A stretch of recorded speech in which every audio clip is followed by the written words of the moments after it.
gostaria de saber, na sua visão, é possível a igreja trabalhar em parceria com o governo em benefício da sociedade? É possível e é necessário. O senhor é do Opus Dei. Depois daquele bendito filme, o Opus Dei, que isso aí só trouxe para o Opus Dei benefícios. O homem embora, né? É uma instituição de elite que... E eu vejo que dentro da própria igreja há um certo ciúme do Opus Dei. Eu estou enganado? Eu queria que o senhor falasse um pouquinho da sua caminhada no Opus Dei e do Opus Dei. O que é essa prelazia? O que é uma prelazia? O Opus Dei é uma instituição dentro da Igreja Católica que foi fundada em 1928 pelo atual, São José Maria Escrivá, que foi canonizado em 2002 por João Paulo II, e que procura recordar a todos os batizados que existe um caminho de santificação para o qual todos estão chamados, que é através da santificação do trabalho profissional e dos deveres cotidianos do cristão, né? Leonardo, eu queria ainda ficar um pouquinho na coisa dos escândalos financeiros. A gente viu que tem lá um dossiê. O Vaticano precisa ter um banco? Faz sentido? E há muitas suspeitas, né? Acusações de que o Banco do Vaticano foi usado de forma como um paraíso fiscal. Você vê o Francisco fechando um banco, o Banco do Vaticano, não? Olha, há vozes de cardeais, bispos e de teólogos que a igreja não tem nada a ver com banco. Ela pode usar os bancos éticos e evitar aquele vício que o Banco do Vaticano tem de não pôr o nome das pessoas, põe número. Isso então, é tipo de paraíso fiscal. Isso é paraíso fiscal. Então, houve uma intervenção do Banco Central italiano que se deu conta que num dia houve uma transferência de 30 milhões de euros para a Alemanha e para os Estados Unidos.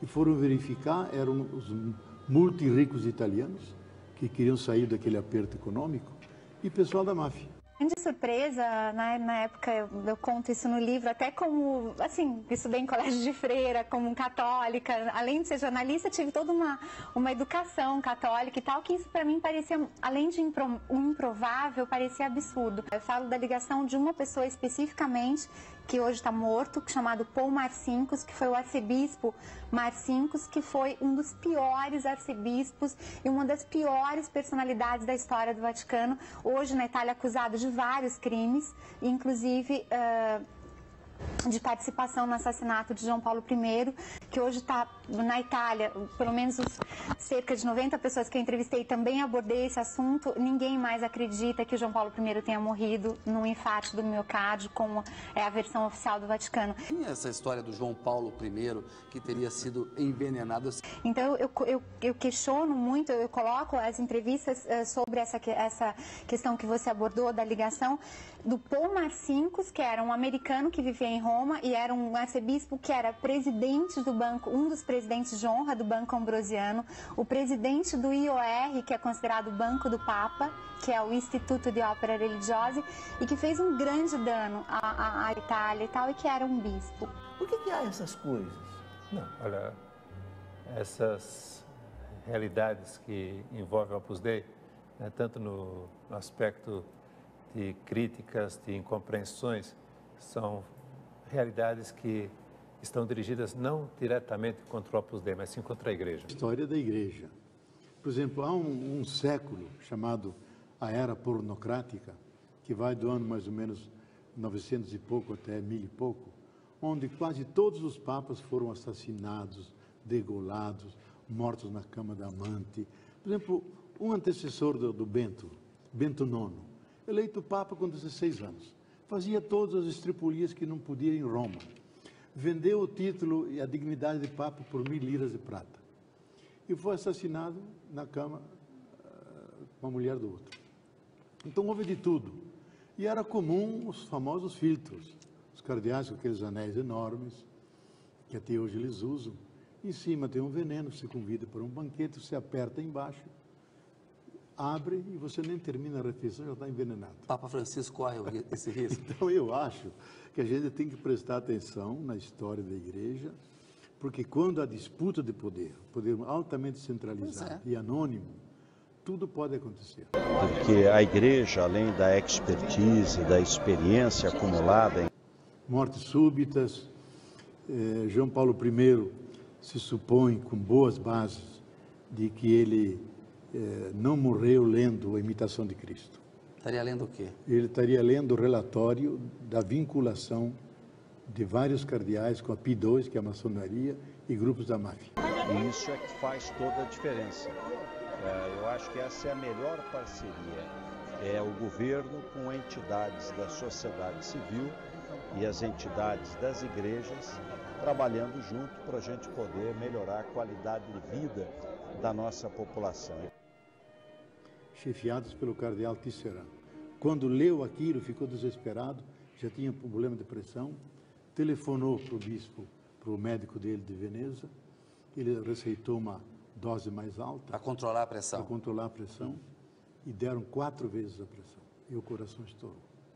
E isso eu soube pessoalmente do secretário dele, pena que ele não vive mais, Luigi Sartori, aquele que elaborava os discursos. Você acha que ele foi assassinado?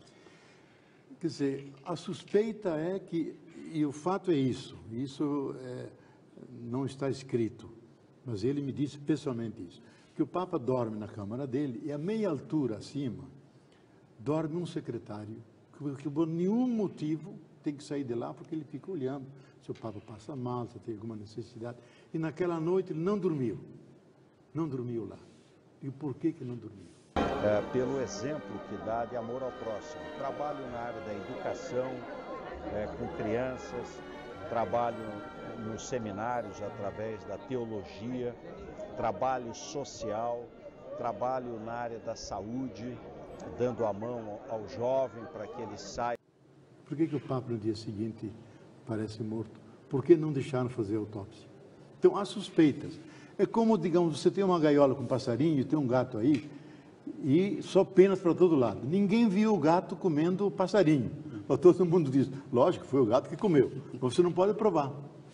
Só viu penas.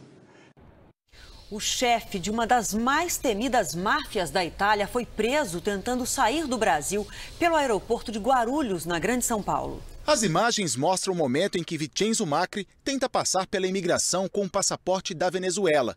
Ele está de boné azul e carrega uma pequena mala no terminal de embarque do aeroporto de Guarulhos. O agente percebe que há algo errado. Ele levanta e busca reforço. O italiano é preso na hora por policiais federais. Premiado. Uma outra instituição que você investigou foi a Opus Dei, e aí a gente está falando de poder dentro do poder. Uma corrente das mais conservadoras e poderosas. O poder que pressiona o jornalista. Exatamente. E pressiona das formas mais surpreendentes, né? Do tipo? Pode pressionar o seu patrocinador, pressiona o diretor emissora onde você está, entendeu? Não são pressões legítimas. Aconteceu, é claro que, como sempre foi um trabalho legítimo, o trabalho sempre acabou imperando, mas sempre gerou um certo estresse, faz parte. A Opus Dei tem uma grande influência política invisível em vários lugares do mundo. No Brasil também? No Brasil também, com certeza. É ligada a políticos, a setores da justiça, setores do jornalismo. Nada assumido, né? É como se fosse uma maçonaria. É um tipo de maçonaria. Uma estrutura de poder invisível, mas tremendamente influente. São setores Estou tentando depreender de onde é que você já sofreu ameaças. Passou por aí? Também. Onde claro. mais? Quando eu fiz essa matéria com você disse uma frase que eu adoro: os denunciados não mandam flores. Isso é uma frase recorrente. Quê? Eles intimidam, eles ameaçam, eles matam, eles testam as suas convicções para ver até que ponto você está a fim de continuar o seu trabalho. Se você continuar e demonstrar que você não está ali para perseguir alguém, você está fazendo apenas pelo mérito da reportagem, você vai ser mais respeitado e, por tudo que eu observei, você vai ter mais chance de sobreviver.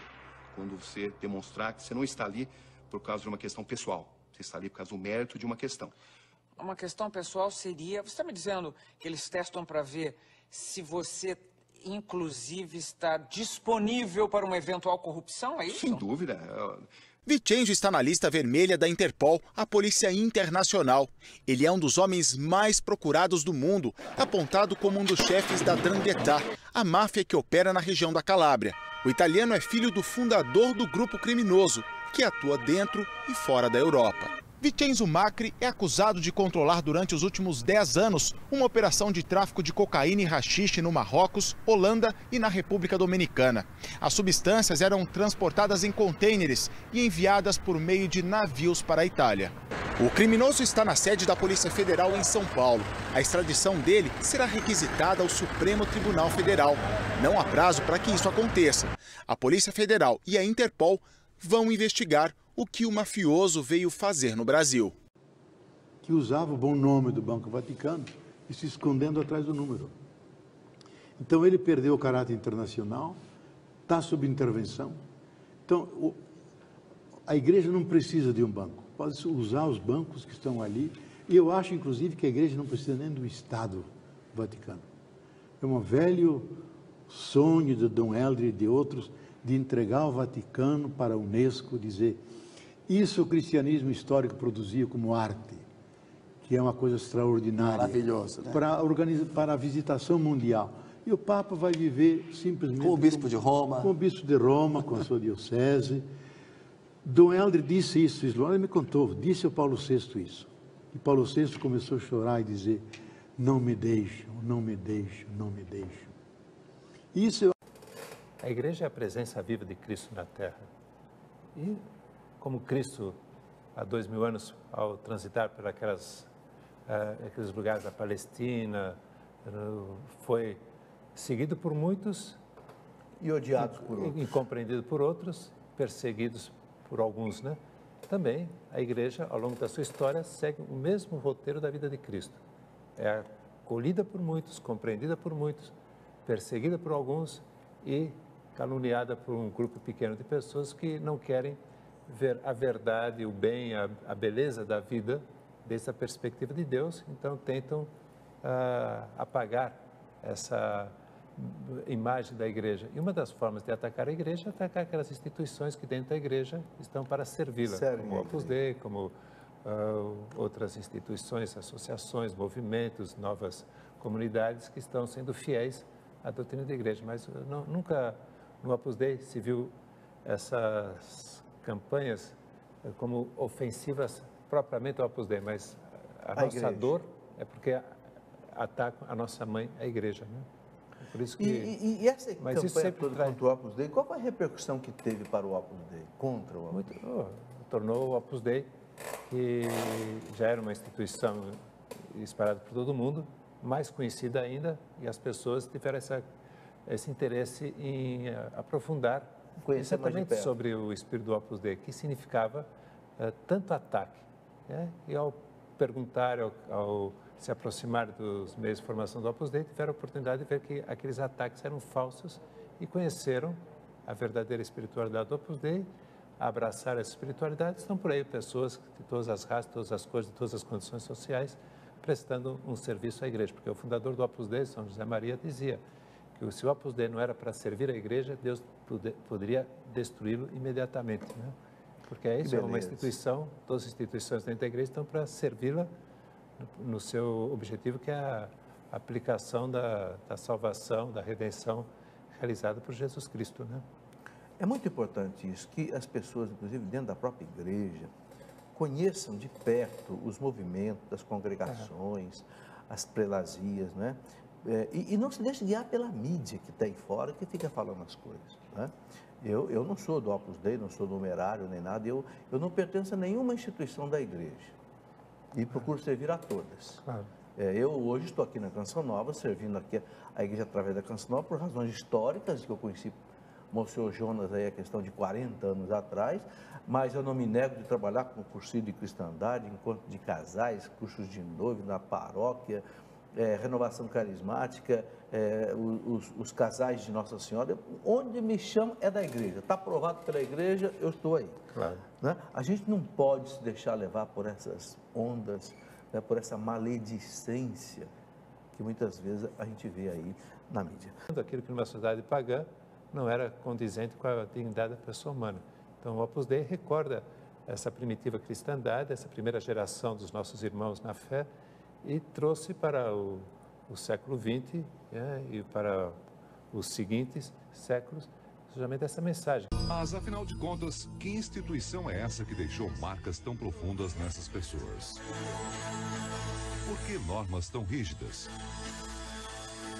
O Opus Dei se apresenta como o caminho do homem comum para a santidade. Será isso mesmo? Ou um movimento de fanatismo?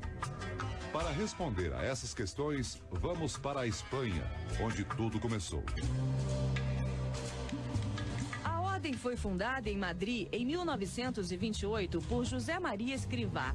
Opus Dei vem do latim e quer dizer obra de Deus. José Maria nasceu em 1902.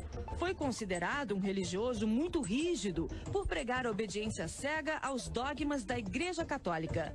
Morreu em 1975, deixando uma ordem religiosa forte.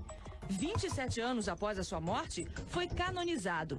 São José Maria Escrivá. Aqui funciona uma das sedes do Opus Dei em Barcelona. Como vocês podem ver, não há nenhuma placa, nenhuma indicação. Parece mais um colégio, uma faculdade. Só que lá dentro eles aprendem as doutrinas e seguem normas muito rígidas. Da Europa, a instituição se espalhou pelo mundo e na década de 70 chegou ao Brasil. Aqui obedece uma hierarquia rígida.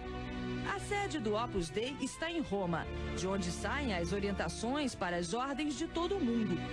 Em cada país existe um chefe nacional conhecido como vigário. O Opus Dei se divide em centros independentes sob a responsabilidade de um diretor. Os integrantes da ordem são distribuídos nas seguintes categorias: supernumerários. Na maioria, pessoas casadas que não moram nas casas mantidas pela instituição. Eles contribuem financeiramente com o Opus Dei. Para cada centavo gasto com os filhos biológicos, o valor igual é repassado para o Opus Dei. Numerários.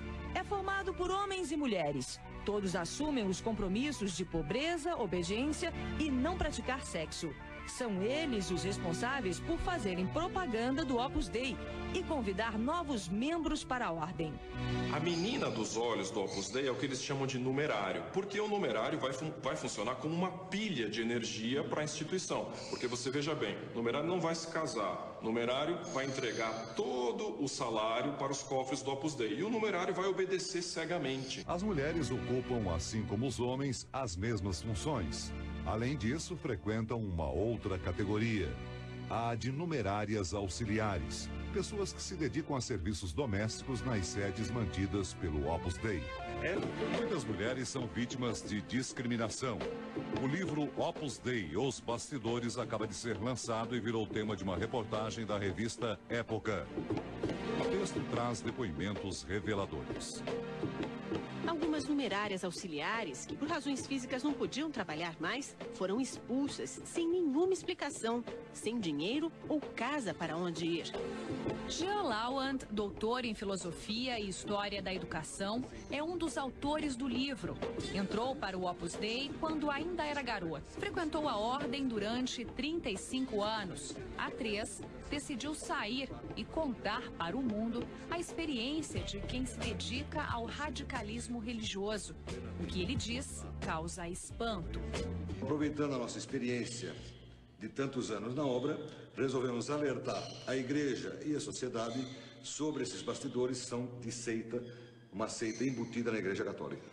O fundador mesmo dizia, né? Pessoas que têm uma capacidade maior de pensamento não devem pertencer ao Opus Dei. Segundo os autores, a ordem prefere adolescentes de 14, 15 anos, estudantes do ensino médio. O controle é mais fácil. Atualmente, o Opus Dei no Brasil está se voltando cada vez mais para jovens, cada vez mais jovens. Passou o tempo em que o Opus Dei tinha um apelo com resposta na universidade. Então, estão se centrando cada vez mais em clubinhos de crianças e cada vez mais em atividades para jovens adolescentes no fim do ensino elementar, no começo do ensino médio. Neste trecho do livro, eles explicam como era feita a escolha dos jovens. Exige-se como pré-requisitos para que um rapaz se torne membro do numerário que possua um mínimo de capacidade intelectual, suficiente para que curse uma faculdade, um mínimo de sociabilidade, uma aparência razoavelmente apresentável. As sedes do Opus Dei não são identificadas, mas se espalham rapidamente. Esta é uma residência só para mulheres em São Paulo. Eu queria saber se aqui funciona o Centro Feminino Estela. Quem que é? Os jovens que aceitam participar da ordem descobrem aos poucos as exigências necessárias para alcançar a santidade. É um caminho de dor e humilhação. Thelma entrou no Opus Dei aos 24 anos. Ela aceita contar o que sofreu. Tinha acabado de se formar em Química e estava noiva há 7 anos. Fez votos de castidade, obediência e pobreza. Te jogam muito na cara para a história do jovem rico. Olha, o jovem rico que foi triste para sempre, você quer isso para você? É Deus que te chama, Deus não vai te chamar 2 vezes. Então, é lógico, eu não queria desagradar a Deus. Isso aqui chama silício, é uma cinta de metal cheia de pontas desse lado que a pessoa amarra na perna e usa como uma forma de se autoflagelar. Thelma, por quanto tempo você usou isso? Durante 13 anos, todos os dias, exceto os domingos e algumas festas, no mínimo 2 horas por dia. Tem alguns pontos que penetram na sua pele. Isso é feito todos os dias, de segunda a sábado, durante 2 horas. As cenas que você vai ver agora simulam outras situações que são impostas aos integrantes do Opus Dei e descritas em depoimentos. Além do silício, os numerários são obrigados a passar pela disciplina. Todos os sábados, enquanto recitam uma oração, eles usam uma espécie de chicote para se autoflagelarem. Para muitos, uma forma de se aproximar da dor de Cristo e alcançar a purificação dos pecados. Sei de muitas mulheres infelizes e perturbadas que ainda permanecem no Opus Dei, dando tudo por essa organização. Pessoalmente, testemunhei a automutilação de algumas dessas pessoas e ainda posso escutar seu choro sufocado durante a noite. Além do silício, vocês usavam também para se autoflagelar um tipo de um chicote. Isso, a disciplina, que é feita de barbante com cola branca para ficar duro, então machuca também, machuca bastante, e a pessoa se bate nas nádegas enquanto reza uma oração, uma prece, né? Isso uma vez por semana? Isso uma vez por semana. Atualmente, a Igreja Católica não incentiva os fiéis a praticarem a autoflagelação, mas também não proíbe. Essa autoflagelação é entendida como uma penitência, mas no fundo mostra o quanto a instituição é capaz de controlar os pensamentos e o comportamento do indivíduo. Yesterday, all my troubles seem so far away. Now it looks as though they're here to stay. Oh, I believe in yesterday. Suddenly, I'm not half the man I used to be. There's a shadow hanging over me. Oh, yesterday came suddenly. O Papa recebeu nesta segunda-feira no Vaticano o presidente turco Recep Tayyip Erdogan. Francisco, que não hesita em expressar seu horror diante das guerras e armas de destruição, deve ter falado sobre a ofensiva turca conduzida na Síria, durante a reunião privada de 50 minutos com o chefe de Estado. Os ataques visam oficialmente afastar a milícia curda das Unidades de Proteção do Povo, uma organização classificada como terrorista por Ankara, mas aliada de Washington na luta contra o Estado Islâmico. Como é costume, o Papa trocou presentes com o presidente. Francisco ofereceu um medalhão de bronze de 20 centímetros de diâmetro com um anjo estrangulando o demônio da guerra. O pontífice destacou que a imagem é o símbolo de um mundo baseado na paz e na justiça. Já Erdogan trouxe para o pontífice um grande retrato panorâmico em cerâmica de Istambul, onde é possível distinguir a cúpula da Basílica de Santa Sofia, convertida pelos otomanos em uma mesquita no século XV, assim como a famosa Mesquita Azul. Erdogan ainda deve visitar a Basílica de São Pedro antes de deixar o Vaticano.